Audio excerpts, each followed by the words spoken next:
نیا سال آ گیا تو پھر کیا کریں بھائی؟ نیا سال آ گیا تو آپ کیوں کود رہے ہیں؟ آپ کیوں ناچ رہے ہیں؟ آپ کیوں فائرنگ کر رہے ہیں؟ آپ کیوں شرابیں پی رہے ہیں؟ کیوں ادھم بازی مچا رہے ہیں؟ بھائی کیا ہو گیا؟ نہیں، نیا سال آ گیا تو نیا سال آیا نا، نیا سال آیا تو اب کیا کریں؟ پچھلا سال میں نے کیسے گزارا غور کریں، اپنا محاسبہ کریں، آئندہ سال میں نے کیسے گزارنا ہے اس کی پلاننگ کریں۔ پچھلا سال کیسے گزارا؟ کتنے دن ایسے گزرے جس میں میری نمازیں قضا ہوئیں؟ اے بندے غور تو کر، رب کی بارگاہ میں پلٹ کے جانا ہے۔ پچھلے سال جو رمضان آیا روزے پورے رکھے تھے؟ اگر زکوٰۃ مجھ پر فرض تھی کیا زکوٰۃ پوری دی؟ پچھلے سال میں نے کتنے نیک کام کیے؟ اے بندہ خدا اس کا حساب تو لگا۔ تو ناچ رہا ہے، تو کود رہا ہے، تو فائرنگ کر رہا ہے، تو پٹاخے اڑا رہا ہے، تو رقص کر رہا ہے، تو گانے گا رہا ہے، نیا سال آ گیا، نیا سال آ گیا، پھر پچھلے سال کیا کارنامے کیے اس پر غور کر۔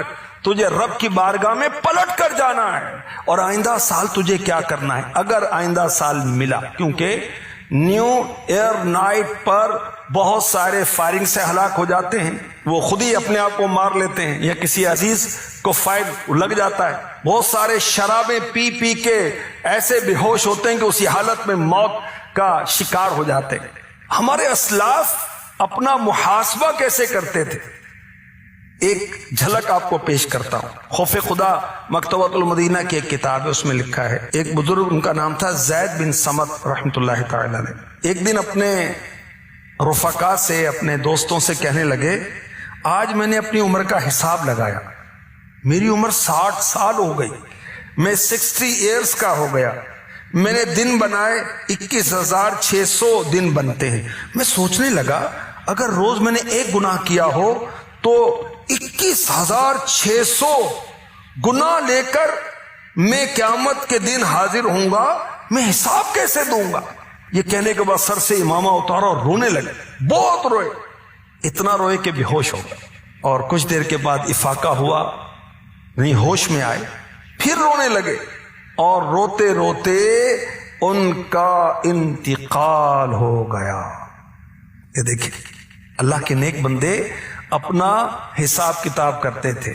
ہم بزنس پارٹنر کے ساتھ حساب کتاب کرتے ہیں، ہم اپنے ملازمین کے ساتھ حساب کتاب کرتے ہیں، دیگر دنیاوی معاملات کے حساب کتاب کرتے ہیں، گھر کے خرچے کا حساب کتاب کرتے ہیں۔ اللہ کے بندے اپنا حساب تو کر، تو نے کیا کمایا، کیا کھویا، پورا سال گزرنے والا ہے، کیا نیکی کی، کیا بدی کی، آگے کے لیے کیا بھیجا۔ وَلْتَنْظُرْ نَفْسٌ مَا قَدَّمَتْ لِغَدٍ، ہر انسان، ہر نفس سوچے کہ اس نے آخرت کے لیے، آگے کے لیے کیا بھیجا۔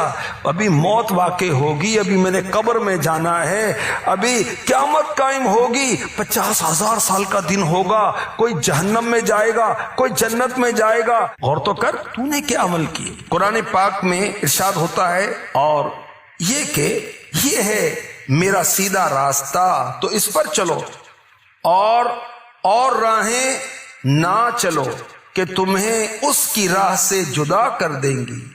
یہ تمہیں حکم فرمایا کہ کہیں تمہیں پرہیزگاری ملے۔ تو کیا کہا گیا کہ دوسروں کے راستے پر نہ چلو۔ ہمیں ہمارا رب فرما رہا ہے دوسروں کے راستے کون سے ہیں؟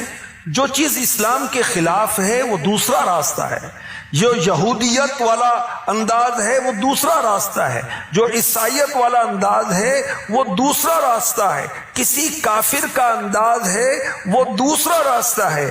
اسلام کے خلاف چلیں گے تو یہ دوسرا راستہ ہے۔ ہم نے سیدھا راستہ چلنا ہے، سیدھا راستہ جو میرے آقا علیہ الصلوۃ والسلام کی طرف لے کے جاتا ہے، ان سے ان کے رب کی طرف لے کر جاتا ہے، جنت کی طرف لے کے جاتا ہے، امن کی طرف لے کر جاتا ہے، راحت کی طرف لے کے جاتا ہے، سکون کی طرف لے کے جاتا ہے۔